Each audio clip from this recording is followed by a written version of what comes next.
Hey, rewind that.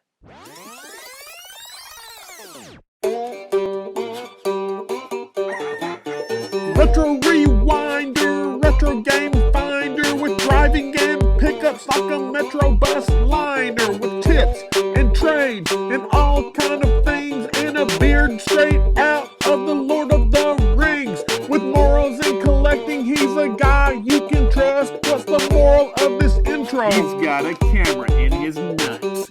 Because I love video games, that's why.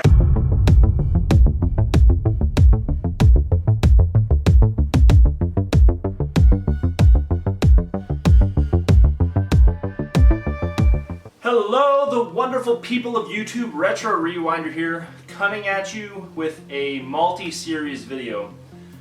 Yesterday, I picked up this lot of stuff, and I'm going to show you what I got, tell you the story of how I got it, and the fourth part, I'm going to make 4 parts to this series. The fourth part is going to be a recap and kind of a bundling for bargains episode, because I'm not keeping all of this stuff, and I'd like to show what I paid for it and what I'm keeping for my collection, just like a bundling for bargains episode.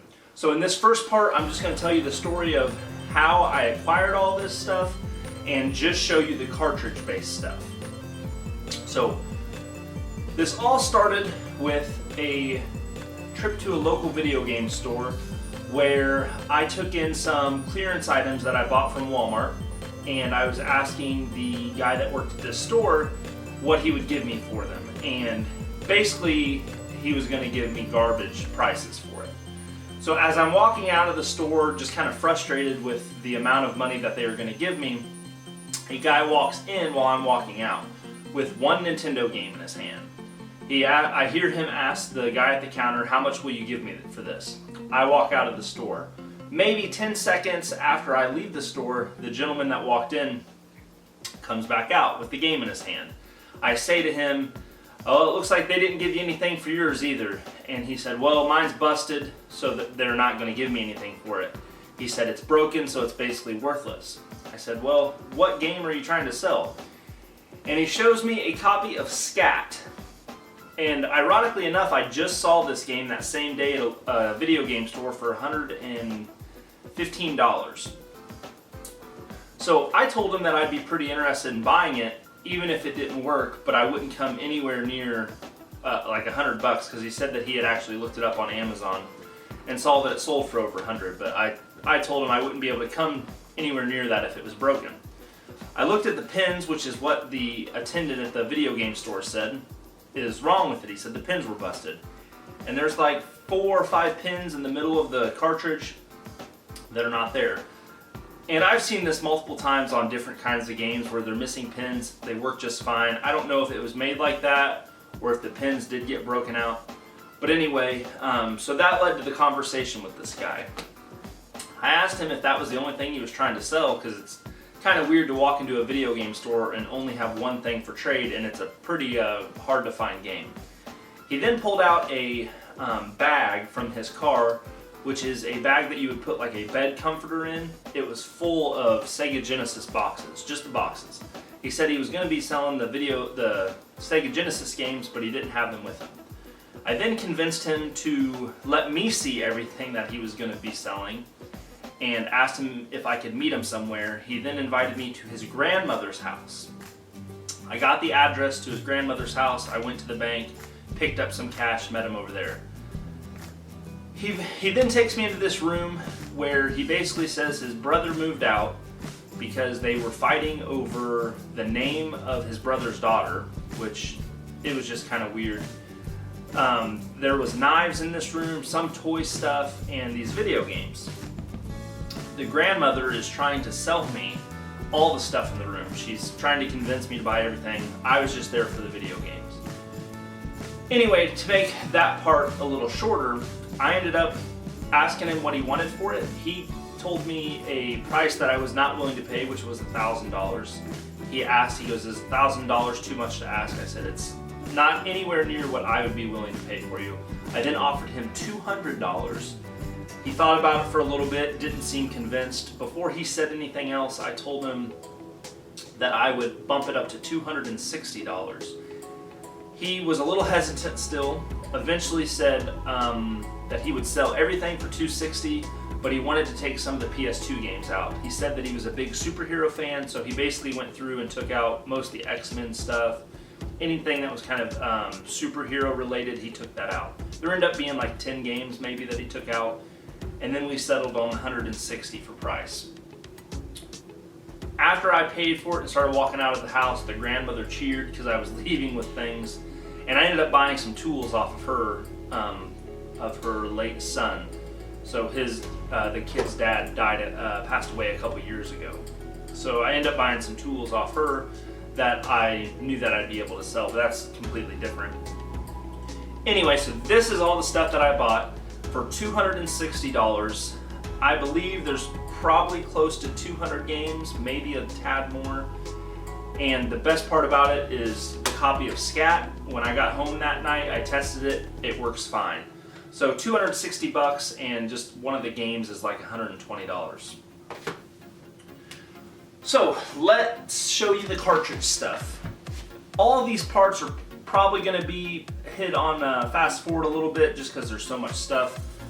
But anyway, it did come with a boxed Nintendo set, which I already have this exact set, except my zapper is the orange variation. And the styrofoam is in there. The actual system itself is in pretty bad shape. He also had a boxed Atari 2600, and he had another Atari 2600 that's just loose that I didn't put with all this stuff because I didn't think it was that important to show. All of these boxes right here are empty. For some reason the games weren't there. I might hit him back up in like a week or two and ask him if he found any more video game stuff, because he said he thought that he had the 32X somewhere, and I'm assuming he's got more games somewhere. So we've got X-Men 2, Sonic Classics, F-15 Strike Eagle, Championship Pro-Am, the Minister cartridge, Desert Demolition, Sonic Spinball, Eternal Champions, Mortal Kombat 3, and the Sonic for the Sega 6-pack. And I believe I do have some of these loose, so it'll be upgrades to complete some of my games. Then all of these were actually complete, which he had a bunch of the cardboard box games, which I'm not a big fan of, but he had Light Crusader, Real Monsters, Vector Man, Lion King, Mario Andretti Racing, Primal Rage. He also had Mighty Max, Arch Rivals, and X-Men. He also had these two empty boxes, which was the Mega Mouse, which I thought was kind of cool. I actually saw a Mega Mouse at another local store that day. I might come back and get it. It was only like $6 or something like that. He also had a controller extension box, but no controller extension. Also had a Sega Genesis cleaning kit, and some 32X games, which I was pretty excited to see. We got Doom, which the box is a little beat up on that one. Nothing crazy. Brutal. Tempo. This is probably this one and the next one is probably the 32X game I was the happiest to see. I've never even heard of this game, but looking at the back cover art, it looks really cool. It's like a platformer. Yeah, I'm not sure about it. It looks very colorful. Looks like it'd be pretty fun to play though. And the other game I was excited to see was Space Harrier for the 32X. Then we got Shadow Squadron and Virtua Racing. And there were a few loose games. The only loose 32X game was Virtua Fighter. Then we had Zero Tolerance, a Game Genie, Separation Anxiety, Street Fighter 2, Power Rangers, Mortal Kombat, Earthworm Jim, and Judge Dredd. Moving on to the NES games, we had Hogan's Heroes, WrestleMania Challenge, and inside the box NES was a copy of Mega Man 2, so that was cool to have as an extra. Super Mario 3, Ice Hockey, and Ultimate Exodus, which is one of the first RPGs that I ever played on the NES, which is not very many, but when I first got into collecting in 2006, I believe is when I started. That was one of the first games I picked up, so I already have it, but it's cool to see it in there. Super Mario's Duck Hunt, copy of Gotcha, Goal, Blades of Steel, pretty cool one to get, Batman Returns.